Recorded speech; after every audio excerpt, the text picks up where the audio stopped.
తదుపరి తెలుగు భాష గొప్పతనం, సంప్రదాయాలు, ఆచారాలు కాపాడేందుకు పాటుపడుతూ అనేక వేదికల ద్వారా హిందూ ఆచార వ్యవహారాల్ని తెలియజేస్తూ ఉన్నారు ఆంధ్ర తెలంగాణ రాష్ట్ర శృంగేరి పీఠం ఆదిశంకర భక్త సమాజం ధర్మాధికారి శ్రీ పి శ్రీనివాస బంగారయ్య శర్మ గారు.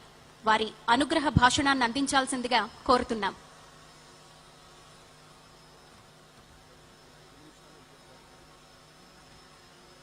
శృతి స్మృతి పురాణానామాలయం కరుణాలయం నమామి భగవత్పాద శంకరం లోకశంకరం. సభాకల్పతరం వందే. నాకు ఇక్కడికి వచ్చి కూర్చున్నప్పుడు చాలా మాట్లాడదాం అనిపించింది. కానీ మురళీధర్రావు గారు మాట్లాడిన తర్వాత ఆయన పైన గ్రహాలను వదిలిపెట్టలేదు, తెలుగు భాషను వదిలిపెట్టలేదు, తెలుగు రుచులను వదిలిపెట్టలేదు, మనకి సంబంధించిన పాడి పంటలను వదిలిపెట్టలేదు, సమస్తమైనటువంటి ఆచార సంప్రదాయాలతో సహా అన్నిటినీ వారు తీసుకున్న ఒక 10 నిమిషాల్లో చాలా అద్భుతంగా తెలుగుదనం అంటే ఇది, ఇంత అద్భుతమైన తెలుగుదనమా అని గట్టిగా ఒకసారి మన కరతాళ ధ్వనులతో ఆనందాన్ని తెలియపరచుకుందాం. తెలుగు భాష చాలా మహత్తరమైనటువంటి భాష. ఇన్ని అక్షరాలతో ఉన్నటువంటి భాష ఇంకా ఎక్కడా ఇంకొకటి ప్రపంచంలో లేదు. అంత మహత్తరమైనటువంటి తెలుగు భాషలో తెలుగు సంగమము అని అన్ని అక్షరాలని తీసుకొని వచ్చి ఇక్కడ సాకారంగా చూపిస్తున్నారా అన్నంత వైభవంగా ఈ తెలుగు సంగమం అనేటటువంటిది ఏర్పాటు చేయటం నిజంగా ముదావహమైనటువంటి విషయము. అలాంటి సభలో ఎలాంటి పెద్దలు ఉంటే రాణిస్తుంది, అలాంటి పెద్దలని ఆహ్వానం చేసుకొని వాళ్ళని గౌరవించుకోవడం ఇంకా విశేషం. గౌరవనీయులు మాన్యులు వెంకయ్య నాయుడు గారు ఎప్పుడూ మేము ఎదురు చూస్తూ ఉంటాం.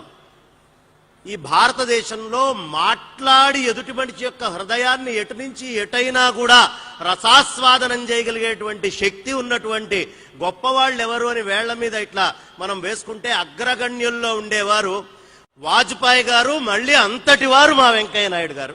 నిజంగా వారికి మనం ఎంత కృతజ్ఞతలు తెలుపుకున్నా ఈ తెలుగునాటికి వారు చేసినటువంటి సేవ చాలా మహత్తరమైనటువంటి సేవ. అలాంటి పెద్దలని మనం ఆహ్వానించుకొని అలాగే అలై బలై కార్యక్రమాలు లాంటివి చేసి చక్కగా ఈ తెలుగు సంస్కృతి మొత్తాన్ని అందరూ ఒకటిగా ఉండాలి, వీళ్ళు వాళ్ళు అనే తన్నుకోటాలు ఉండకూడదు, ఎప్పుడూ మనం ఏకీకృతమై ఉండాలి అనే సందేశంలో ఒక చిన్న పసిపిల్లవాడి మనస్తత్వం లాంటి మనస్తత్వం ఎప్పుడూ నవ్వుతూ ఇతరులని ఎవ్వరినీ ఇబ్బంది పెట్టకుండా అందరూ నా వాళ్లే అని కలుపుకుంటూ వెళ్ళేటటువంటి ఆ మహత్తర మానసిక స్థితి కలిగినటువంటి బండారు దత్తాత్రేయ గారు మాన్యులు పెద్దలు వారు కూడా ఈ సభలో ఇక్కడ ఉండడం నాకు కడుపు తెలుగు భాషతో పాటు ఈ తెలుగుదనం నిండినటువంటి సభని చూసి నిండిపోతూ ఉంది. ఇంకొకటి, పిల్లలకి ఎలా అయ్యా తెలుగును అభివృద్ధి చేయాలి అంటే, తెలుగు అభివృద్ధి చేయాలి అంటే ఎప్పుడైనా మాధ్యమాల ద్వారా చాలా విశేషంగా తెలుగు అభివృద్ధి చెందుతుంది. పిల్లలు ఏం చూసినా చూడకపోయినా ఒక సినిమాలో ఒక హీరో నిల్చొని ఒక డైలాగ్ గనక చక్కటి తెలుగులో ఏదైనా చెప్తే, ఇప్పుడు జూనియర్ ఎన్టీఆర్ గారిని అలా వేదిక మీద నిల్చోబెట్టి ఒక 2 నిమిషాలు 3 నిమిషాల పాటు ఆగకుండా ఏదైనా ఒక డైలాగ్ చెప్పమంటే అది చెప్పడానికి దాన్ని అనుకరించడానికి పిల్లలందరూ కూడా పరితపిస్తారు.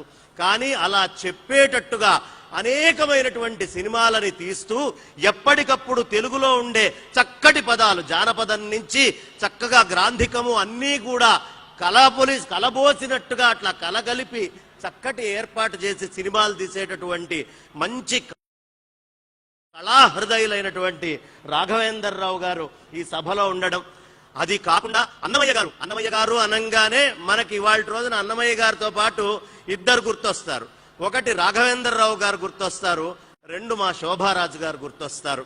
ఎంత చక్కగా అన్నమయ్య కీర్తనలు ఎక్కడెక్కడో మరుగున పడిపోయి మళ్ళీ దొరుకుతాయా దొరకవా, ఈ కీర్తనలు ఎలా మళ్ళీ ముందర తరాలకు ఎలా అందించాలి అని కేవలం ఉత్తర తరాలకి తెలుగు పదాలని, ఆ అన్నమయ్య పదాలని అందించాలని జీవితాన్ని అంకితం చేసినటువంటి మహామనీషి ఆవిడ. ఎంతో సేవ చేసింది అన్నమయ్య సంకీర్తనలకు. ఎందుకంటే తెలుగు వాళ్ళు వెంకయ్య నాయుడు గారు ఎలాగో అంతకంటే గొప్పగా వెంకటేశ్వర స్వామి వారిని కూడా వదిలిపెట్టి ఉండలేరు.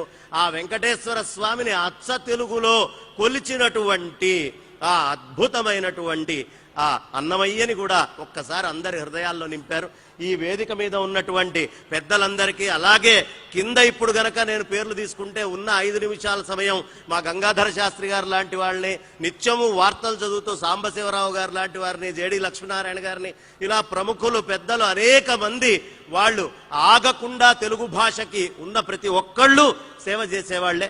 కాబట్టి అలాంటి తెలుగుదనంతో నిండినటువంటి ఈ సభకి ఒక్కసారి నేను మనసా నమస్కరిస్తూ ఒక్క మాట తెలుగు భాషలో ఉన్న గొప్పతనం చెప్తానండి.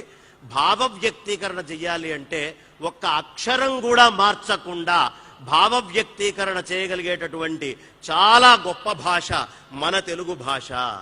దీనికి ఎందుకు చెప్తున్నాను అంటే, ద్రౌపది కీచకుణ్ణి తన భర్త పిలిచాడు కాబట్టి సాయంత్రము రావయ్యా అని ఆహ్వానించాలి. ఆహ్వానిస్తే పతివ్రత కాదు, ఆహ్వానించకపోయినా పతివ్రత కాదు. అప్పుడు మాట్లాడాలి. ఎక్కడా ఆవిడకి ఏమాత్రము దోషమంటకుండా ఉండేట్టుగా మాట్లాడాలి. అప్పుడు వెళ్ళి వాడిని పిలుస్తుంది కీచకుణ్ణి. ఈ సైరంధ్రి కీచకుని ధనంబు అంటుంది. ఇది తెలుగు భాషకే ఉంటుందండి. వాడికి ఏమినిపించింది? సైరంధ్రి అంటే ఈ ద్రౌపది కీచకుడికి ధనము అన్నట్టుగా వాడికి అనిపించింది.